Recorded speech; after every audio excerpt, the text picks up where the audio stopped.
ಆನೇಕಲ್. ಆತ ಗುರುವಿನದೇ ಯೋಗಾಸನ ಕಲಿತ ಆಧುನಿಕ ಏಕಲವ್ಯ. ಈತನಿಗೆ ಸ್ಫೂರ್ತಿಯಾಗಿದ್ದು ಡಾಕ್ಟರ್ ರಾಜ್ಕುಮಾರ್. ಹೇಗೆ ಏನ್ ಸ್ಟೋರಿ ಬನ್ನಿ. ಮುಂದೆ ಗುರಿ ಇರಬೇಕು, ಹಿಂದೆ ಗುರು ಇರಬೇಕು. ಆಗ ಮಾತ್ರ ಏನನ್ನಾದ್ರೂ ಸಾಧಿಸೋಕೆ ಸಾಧ್ಯ. ಆದ್ರೆ ಗುರಿ ಇದ್ದು ಗುರುವಿಲ್ಲದೆಯೂ ಕೂಡ ಯೋಗಾಸನದ ಮೂಲಕ ಹುಬ್ಬಳ್ಳಿಯ ಶಂಭು ಏಕಲವ್ಯನಂತೆ ಯೋಗಾಸನದ ಪಟ್ಟುಗಳನ್ನ ಕರಗತ ಮಾಡಿಕೊಂಡಿದ್ದಾರೆ. ರಾಜ್ಕುಮಾರ್ ಅಭಿನಯದ ಕಾಮನಬಿಲ್ಲು ಸಿನಿಮಾದಿಂದ ಸ್ಫೂರ್ತಿಗೊಂಡು ಯೋಗಾಸನವನ್ನ ಅಭ್ಯಾಸ ಮಾಡ್ತಿದ್ರು. ಬದುಕಿನ ಬಂಡಿ ಎಳೆಯೋದಕ್ಕೆ ಬಾಡಿ ಮಸಾಜ್ ಕೆಲಸ ಮಾಡ್ತಾ ಇದ್ರು. ಜೊತೆಗೆ ಸಿನಿಮಾ ವ್ಯಾಮೋಹದಿಂದಾಗಿ ಬೆಂಗಳೂರಿಗೆ ಬಂದ್ರು.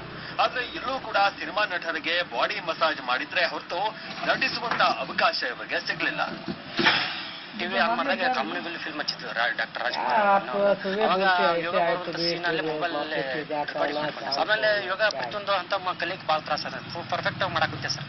ಆಮೇಲೆ ಅದನ್ನು 2 ವರ್ಷ 3 ವರ್ಷ ಬಾಡಿ ಮಸಾಜ್ನಿಂದ ಬರುವಂತ ಹಣ ಆವತ್ತಿನ ಊಟ ತಿಂಡಿ ಜೊತೆಗೆ ಮನೆ ಬಾಡಿಗೆಗೆ ಸರಿ ಹೋಗುತ್ತೆ. ಹೀಗಿದ್ರು 4 ಜನರಿಗೆ ಯೋಗದ ಪರಿಚಯವಾಗಬೇಕು ಅನ್ನೋದು ಅವರಿಗಿರುವಂತ ಹಠ.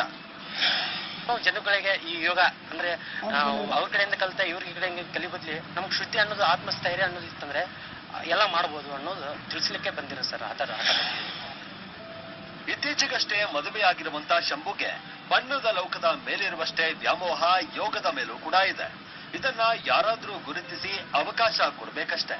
Sunil Shankaraghatta, public TV, Bengaluru. ಇಷ್ಟೊತ್ತು ಸುದ್ದಿ ಕೊಟ್ಟಿದ್ದು ನಾನು ದಿವ್ಯ ಜ್ಯೋತಿ. ನೆನಪಿರ್ಲಿ, ನ್ಯೂಸ್ ಅಂದ್ರೆ ಪಬ್ಲಿಕ್ ಟಿವಿ.